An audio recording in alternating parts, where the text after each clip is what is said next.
क्या सीखेंगे, श्वेतांबर और दिगंबर में किस तरह से विभाजन हुआ, जैन धर्म क्यों टुकड़ा में बट गया, क्या वजह रहा। ठीक है, ध्यान दो।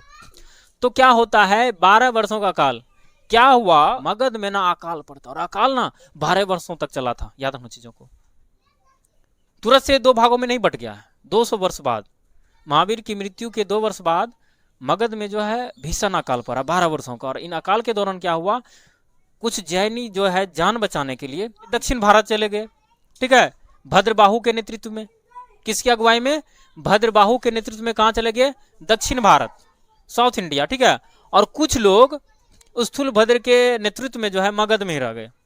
ठीक है, क्या होता है, जब 12 वर्षों के बाद जब वापस लौटता है भद्रबाहु, जब मगध आता है तो क्या देखता है, सारा परिस्थितियां बदल चुका है। जो यहां पर रहा है स्थूलभद्र के नेतृत्व में, यह लोग जो है अपने आप को बदल लिया है। जो जैन धर्म का मूल शिक्षा सिद्धांत था उससे बदल लिया अपने आप को। ये लोग श्वेत वस्त्र धारण करने लगे थे।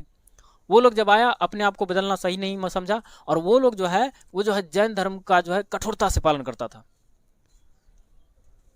ठीक है, और इसी तरह से ना दूरी बढ़ते गया और 2 भागों में बट गया। एक हो गया श्वेतांबर, दूसरा दिगंबर। कंपेयर करके याद रखो, श्वेतांबर में जो है इसका अगुवाई किया था स्थूलभद्र ने, और दिगंबर का अगुवाई किया था भद्रबाहु ने, जो दक्षिण भारत से मगध की तरफ लौटे थे। ठीक है, जो दक्षिण भारत गए थे अकाल की वजह से। उसके बाद इसमें श्वेत वस्त्र धारण करते थे श्वेतांबर, और दिगंबर जो है ना पूर्ण रूप से नग्न अवस्था में रहते थे। अब ऐसा क्यों, क्योंकि महावीर स्वामी ना ज्ञान प्राप्ति के बाद जब अपने धर्म के प्रचार प्रसार के लिए घूमते रहे, तो जिंदगी उसके बाद ना कभी कपड़ा बदला नहीं उन्होंने, एक ही कपड़ा पहना रहा, और चलते चलते भ्रमण करते करते उसका कपड़ा जो है फट फट के जो है शरीर को छोड़ दिया। ठीक है, और उसी के बाद चूंकि जैन धर्म में जो है अपने अनुयायियों को चाहता था कि जिस तरह से परिपक्वता मेरे अंदर आया ज्ञान का प्राप्ति, उसी तरह से जितने भी लोग जैन धर्म में शामिल हो उस तरह से हो। ठीक है, तो महावीर स्वामी फिर से कभी कपड़ा नहीं पहने, घूमते घूमते जो है इसी तरह से शरीर का कपड़ा फट उठ गया और निकल जाता है, और फिर उसी अवस्था में रह जाता है। और इसी तरह से जैन धर्म एक सिद्धांत के रूप में जुड़ जाता है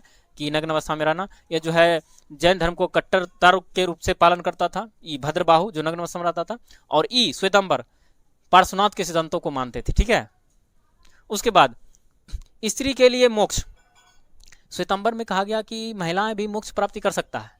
ठीक है, चूंकि श्वेत वस्त्र धारण करता था, महिला भी श्वेत वस्त्र धारण करके मोक्ष को प्राप्ति कर सकता है। लेकिन दिगंबर में कहा गया कि महिलाएं लोग जो है मोक्ष को प्राप्त नहीं कर सकती। क्यों, क्योंकि इसमें नग्न अवस्था में रहता था, इसलिए महिलाएं चूंकि ऐसा नहीं कर सकती थी, इसलिए मोक्ष जो है महिलाओं के लिए बंद हो गया था। किसमें, दिगंबर में। ठीक है, उसके बाद पार्श्वनाथ का अनुयायी था। श्वेतांबर किसका अनुयायी था, पार्श्वनाथ का। हालांकि जैन को भी मानते, महावीर को भी पूजते थे, लेकिन किसका अनुयायी था, पार्श्वनाथ का।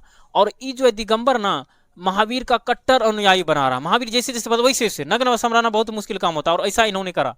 ठीक है, उसके बाद श्वेतांबर में कहा गया कि कैवल्य प्राप्ति के बाद जो है भोजन की आवश्यकता होता है।